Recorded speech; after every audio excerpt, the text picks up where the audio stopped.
রাত। গ্রামের আকাশে চাঁদ নেই, চারপাশ নিস্তব্ধ, অস্বাভাবিকভাবে নিস্তব্ধ।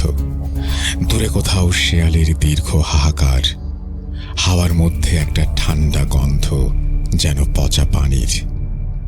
গ্রামের এক প্রান্তে বেশ কয়েকটা দিঘি, তার মধ্যে একটি সুবিশাল, যা মোটেও সাধারণ দিঘি না। লোকমুখে শোনা যায় ওটা নাকি এক রাতে তৈরি হয়েছিল।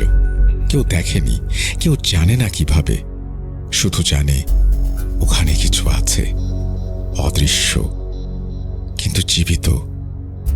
বছরের পর বছর ধরে মানুষ সেখানে যায়, মানত করে, ফিরে আসে আশ্চর্য সাহায্য নিয়ে।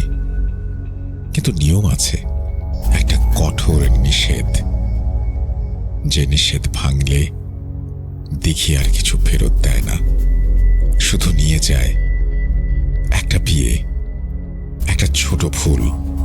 আর সেই ভুলের পর হঠাৎ করে অদৃশ্য হয়ে যায় এক নারী, সবার সামনে থেকে। পানির নিচে টেনে নেয় তাকে কিছু একটা। কেউ দেখতে পায় না, কেউ বিশ্বাস করতে চায় না, কিন্তু সত্যি বদলায় না। শুরু হয় খোঁজ, জাল ফেলা, মানুষ নামে দিঘির জলে, কিন্তু কিছুই পাওয়া যায় না। না দেহ, না কোনো চিহ্ন, শুধুই নিস্তব্ধতা আর এক অদ্ভুত অনুভূতি। কেউ যেন তাকিয়ে আছে। তারপর শুরু হয় আসল খেলা। রাত নামলেই শোনা যায় ফিসফিসানি, দূরে কারো হাসি, অন্ধকারে জ্বলে ওঠে অগণিত চোখ।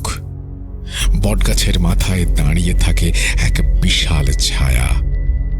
তার দৃষ্টি নেমে আসে নিচে। তার অপেক্ষা শুধু আরেকটা ভুলের। একটা রাত, ঝড়, অস্বাভাবিক শব্দ, আর সেই রাতেই সবকিছু বদলে যায়।